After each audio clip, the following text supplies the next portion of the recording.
In this second deleted level, which is an extended sequence of the sewers in Seattle, this comes on the heels of where Ellie goes into a building and she survives an attack by stalkers and gets thrown out of a window and gets swept away by the current. And then we cut this section that used to be there in the final game.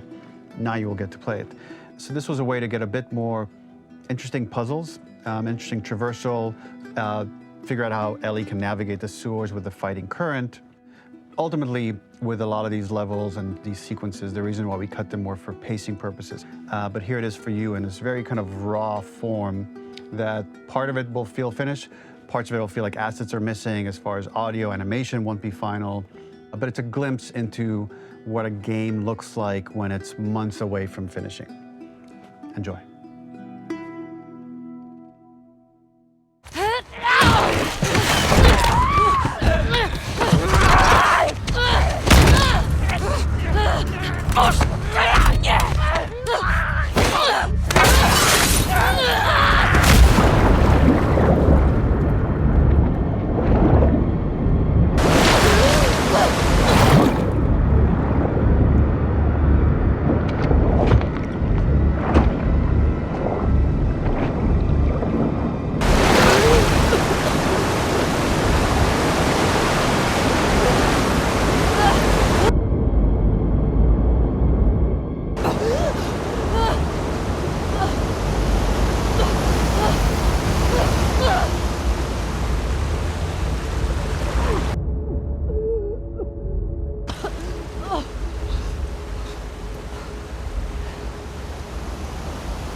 The ladder acts as an immediate goal for the player, but being able to climb out is not going to be so easy.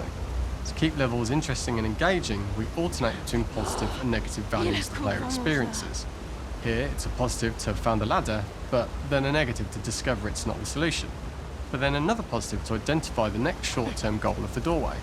By alternating between these opposing values, we give players what they expect, but not how they expect it.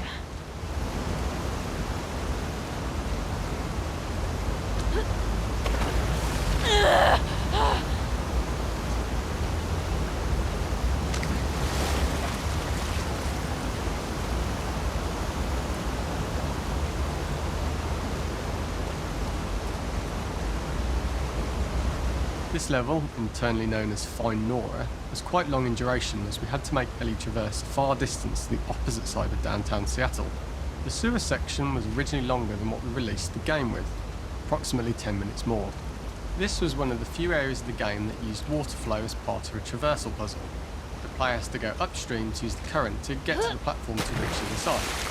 We mostly cut this mechanic game-wide, however it remained in essence in the section swimming to the aquarium as Ellie when you were avoiding the waves.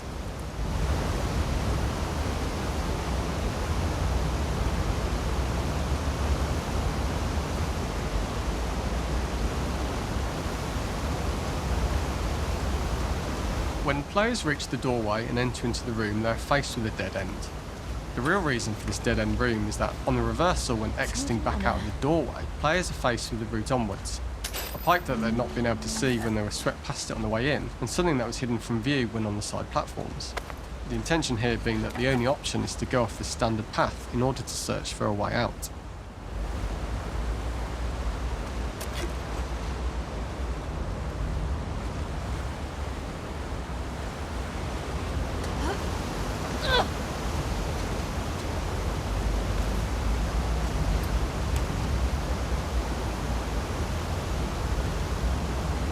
Zabierzcie mnie stąd.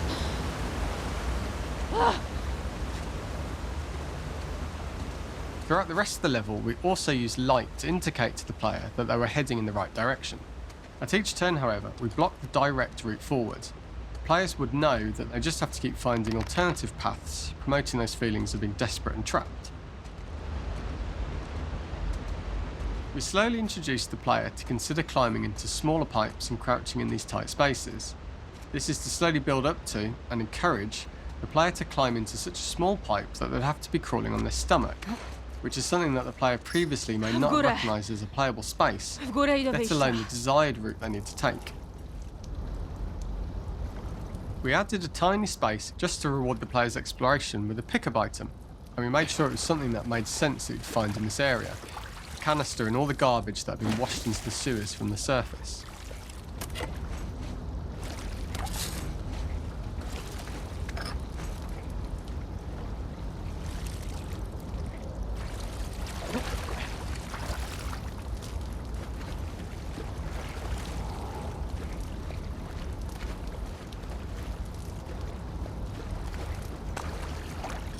We loved the idea of making Ellie prone through a tiny, dirty pipe in order to get out, as it was a great opportunity to use our prone mechanic. A unique camera setup was created to support crawling in these pipes, as the standard prone camera is much higher above the player. We also created custom collision in order for Ellie to manoeuvre in these tight spaces easily. Initially, the oblong collision capsule around her character caused issues crawling around corners. We put extra effort into the custom corner collision so the movement experience is as smooth as the main game. In order for the player to feel cramped, claustrophobic and desperate, we'd been enforcing the traversal mechanics that allow for a tight environment which promote these feelings. We introduced the use of the squeeze through so that we can keep the player feeling enclosed and tight, but without repeating the same geometry. Here we change from low ceilings with wider walls to high ceilings and tight walls to change up the spatial pacing and keep the level from repeating itself.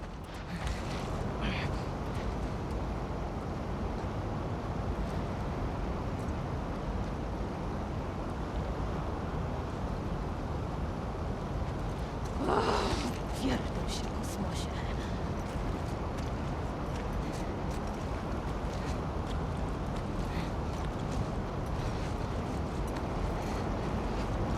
Chujowo byłoby tu umrzeć.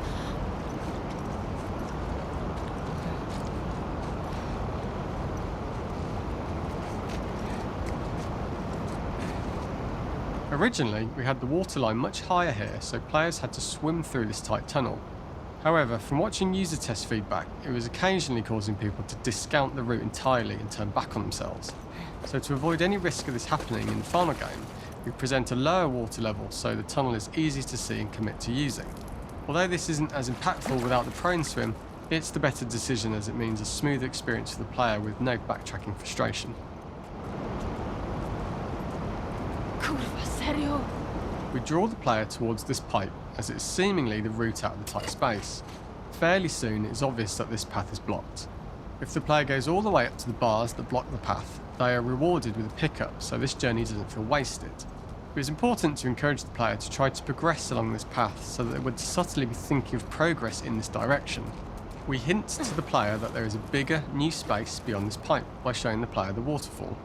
This helps players consider the other route where they don't know how far the tunnel is or whether they'd make it. As we surface from the water and over the crest of the slope, we reveal what is further in this tunnel. A clicker that has sprouted and the fungus has grown on the sides of the pipe. It was great to see people who user tested this area becoming increasingly worried as we forced the player to squeeze past the fungus and inches away from the clicker's face, all the time not being sure whether the clicker might be alive or attack them. Although we aren't as cruel as to force a clicker attack in such close proximity, we do have a payoff for this moment. This clicker momentarily turned into Joel to show Ellie's PTSD from what happened to Joel at the start of the game. Ultimately, we decided to save this moment for the farm level, as it was more impactful there because it could become the centrepiece of that experience. Whereas in the sewers, we weren't able to make it as much of a narrative point and give it the breathing room and reaction time that it deserves, given the tight space.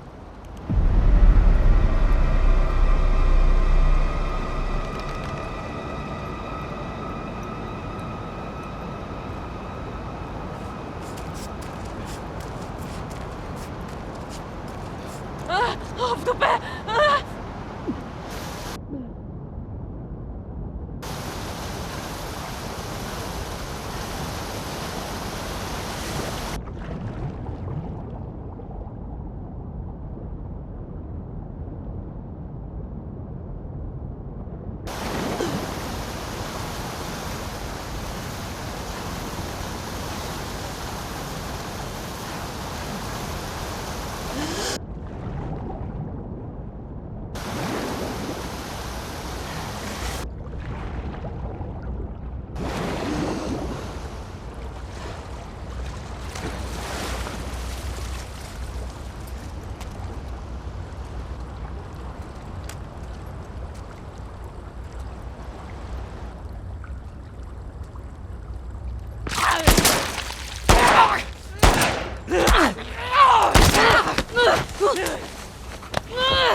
Dobra.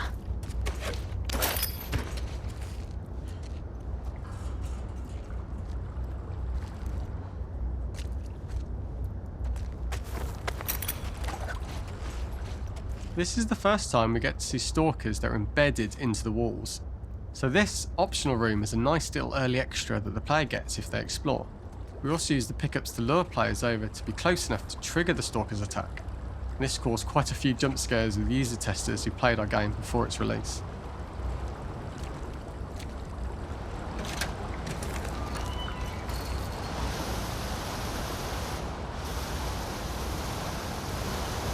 For the final section, we eventually opened you out into a wider area as you traverse through such tight spaces leading up to this.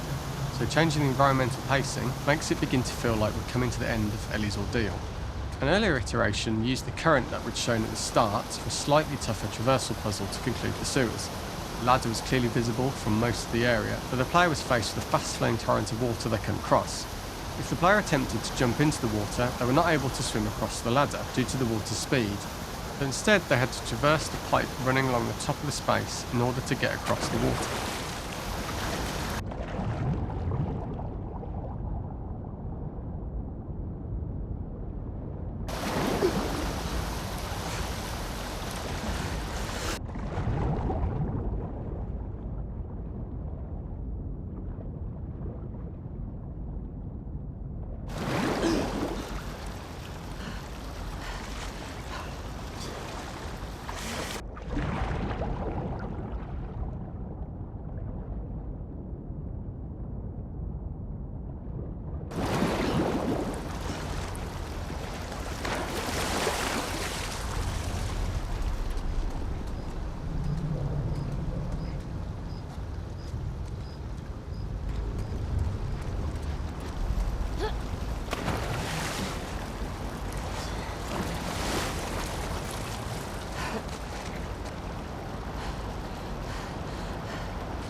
Moje wyjście.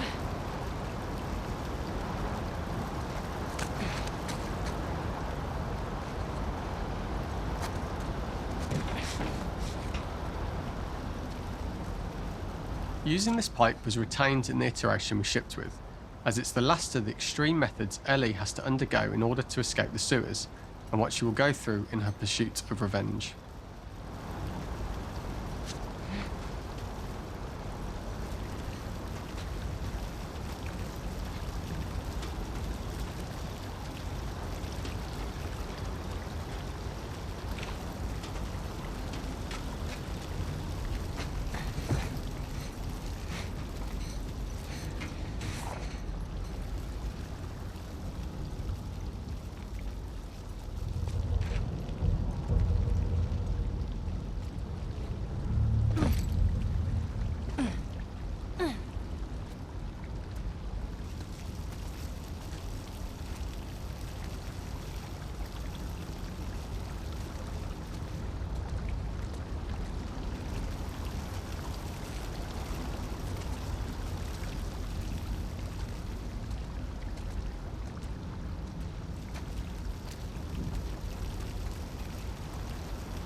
The last ladder climb is quite lengthy, and although we could have trimmed it down to a shorter climb, we liked how this last segment of the journey built anticipation for whether there was success at the top or not after all you've been through.